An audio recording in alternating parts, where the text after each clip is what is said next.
তুই না, ওই তো দেখ আজ তোর পাগল প্রেমিক দাঁড়িয়ে আছে।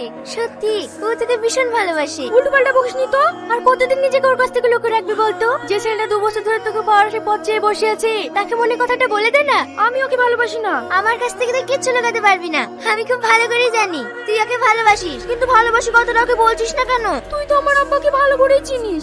এমনি আমাকে সহ্য করতে পারে না, তার উপর যদি এসব জানতে পারে তাহলে আমাকে শেষ করে দেবে। দেখ আগুন, তুই খালি খালি ওর কথা ভেবে নিজেকে কষ্ট দিস না। ও তোকে ভালোবাসে না, তুই কিচ্ছু জানিস না। ও আমায় ভালোবাসে। তুই ওর জন্য পাগল হয়ে গেছিস, পাগল। আজকে আমি বন্ধুদের দিন রাত তোর পেছনে পড়ে আছি। সেই দিনে বুঝতে পারবি যেদিন তোকে ছেড়ে অন্য কাউকে বিয়ে করে চলে যাবে। ও আমায় ভালোবাসে, আমি তোকে প্রমাণ দেবো। তুই না স্কুল থেকে এখন আসেনি? না।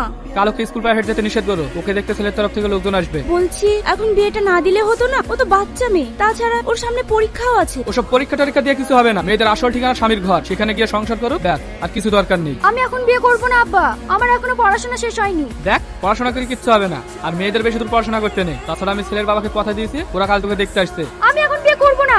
চুপ! আরে একটা কথা হবে না, আমি যা বলছি তাই হবে। দাঁড়াও, তোমার সাথে আমার কিছু কথা আছে। আমি 2 বছর ধরে তোমার পথ চেয়ে বসে আছি। তুমি কি কিছু বোঝো না? আমি তোমায় ভালোবাসি। তুই না, আমি তোমায় ভালোবাসি। আমি সব বুঝতে পারছি, কিন্তু আমার কিচ্ছু করার নেই। পথ ছাড়ো, ক্লাসের টাইম হয়ে যাচ্ছে। না, আমি যেতে দেবো না। যদি ভালোবাসো বলে দাও, আর যদি না ভালোবাসো আমি তোমায় কথা দিচ্ছি এই ছেলেটা তোমায় আর কোনোদিন ডিস্টার্ব করবে না। কিন্তু প্লিজ কিছু একটা বলো। হ্যাঁ, আমি তোমায় ভালোবাসি, কিন্তু আমার কিচ্ছু করার নেই। আমার আব্বা ভীষণ রাগী, এই সম্পর্ক কখনো মেনে নেবে না। আর যদি তোমার আমার সম্পর্কটা আব্বা জানতে পারে, তাহলে দুজনের অবস্থাই খারাপ করে দেবে। আর আমার জন্য তোমার কোনো ক্ষতি হোক, এটা আমি চাই না। তুমি আমাকে এত ভালোবাসো, তোমায় কথা দিচ্ছি আমি আর বেকার থাকবো না। তোমাকে পাওয়ার জন্য আমি সবকিছু করতে রাজি আছি, সবকিছু। আপনার মেয়ের সঙ্গে আমার ছেলের বিয়ে দিতে পারবো না। আপনার মেয়ে তো অন্য একজনকে ভালোবাসে। আমার ভাইপো একটু আগে ওদেরকে একসঙ্গে দাঁড়িয়ে কথা বলতে দেখেছে। দেখুন, আপনাদের কোথাও ভুল হচ্ছে। আমার মেয়ে এরকম না। হ্যালো হ্যালো, দাঁড়া, কোথায় গিয়েছিলি? স্কুলে গিয়েছিলি না অন্য কারোর সাথে দেখা করতে গিয়েছিলি?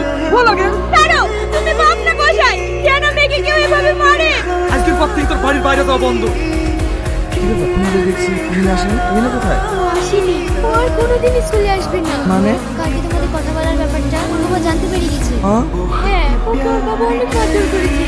শুধু স্কুল না, ওকে ওর বাবা কোনো বাড়ি বাইরে বেরোতে দেবে না।